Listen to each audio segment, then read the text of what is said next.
to the Light Home Sustainable Design podcast series. We talk with the architects and builders about green design and homes that really suit the way we love to live. Welcome. My name is Carlos Martinez from Light Home. I'm here today with Design Ambassador Clinton Cole, and we're talking about the Smith Residence, a home situated in the lovely Sydney suburb of Cremorne. So Clinton, tell us, why did you choose this particular home as your ambassador's choice? My David Boyle's worked for some years, and I guess this is a fairly typical project in terms of alts and ads, particularly in Sydney, where the architectural addition is to the rear of the property, and the Victorian Federation or California bungalow, the existing structure, is retained to the front of the property. I also like the way that David has, contrasted the new materials against the traditional double brick structure. Yeah, fantastic. The existing detached Federation home is heritage listed, and the architect David Boyle has erected a new living pavilion to the rear of the home. Is that correct?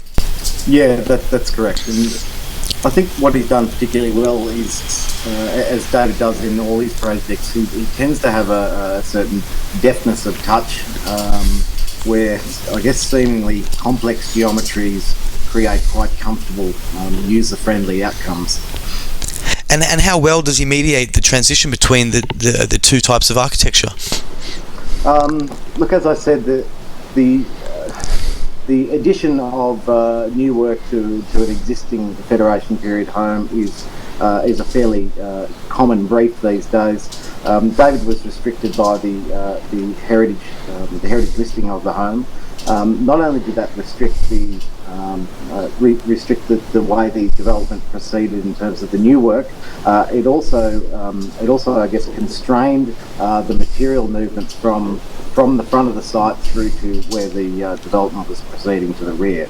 So his choice of materials and construction systems was limited to going through the house or over the house, and I guess that's where lightweight materials came into play. And how much of a role do lightweight materials play in this new living pavilion? The lightweight materials basically form the skin of all the new work, and to an extent the new roof forms as well. The single skin, billboard or HardieFlex or fibro, if you like, external skin contrasts to the existing double brickwork. He's used it in, a really creative way, where he's using that geometry of the hip roofs, of the awning to the front of the existing dwelling, the geometry of the bay windows that pop out of that Federation home. He's using that same geometry to create the form of the new dwelling, but he's doing it using a lightweight construction system, but in almost an effortless way. Fantastic. And what about sustainability aspects of the home? I think good design and well-crafted construction is inherently sustainable. When both the architecture and the construction are considered as important as each other, and both the architect and the builder strive for that outcome, it's more likely to be maintained by the occupants, by the present generations, and certainly valued by future generations. So that in itself has a high degree of sustainability, in that it's going to be around for a long time. I think the orientation of the design, daylight and cross ventilation, is to be expected in a development of this nature, and David has delivered it as he does in most of his projects. The retention of the existing structure, whilst prescribed by council to a degree, reduces the overall embodied energy consumed by the project. Native vegetation has been employed, which has low water consumption, and rainwater tanks are used to feed toilets, washing machines, garden taps and the like. He has limited the amount of hard stand paving or concrete to the northern elevation of the pavilion to the rear, thus reducing the amount of heat that's reflected inside as well. So subtle but very intelligent use, sustainability strategy employed in this job. Yep, fantastic. And I'm in some preliminary notes reading about this project. It mentions that the project acknowledges embodied energy. Can you elaborate on that a little bit? I guess acknowledging embodied energy is acknowledging the existing embodied energy in the existing structure. So it doesn't play a part in the new materials? That's right. I mean, existing floorboards, existing architraves, existing lard and plaster ceilings. The more you can retain, the more you can repair and make good within reason, the less embodied energy the overall project is going to consume. Another major part of embodied energy on particularly on projects of this scale is the labour content. Labour content on these types of projects runs at about 40% of the overall budget, and there's an enormous amount of embodied energy getting labourers to and from site, and also the labour involved in erecting materials that are specified. And lightweight, the lightweight system that's been employed here is conducive to reducing the amount of labour involved and therefore the embodied energy in the project. In your expertise as an architect, what do you feel is the most unusual aspect of this house?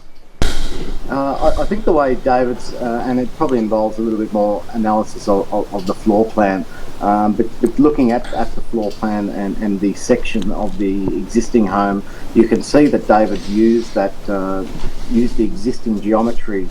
He's inverted it. He's used the acute angles of the existing geometry to create that unique outcome, which is why, whilst it contrasts quite starkly to the existing home, there's still a sense of consistency to the geometry, to the dimensions of the spaces, to the widths of the rooms, which I guess make it quite a comfortable addition to a building that was designed and built 100 years before the pavilion was added.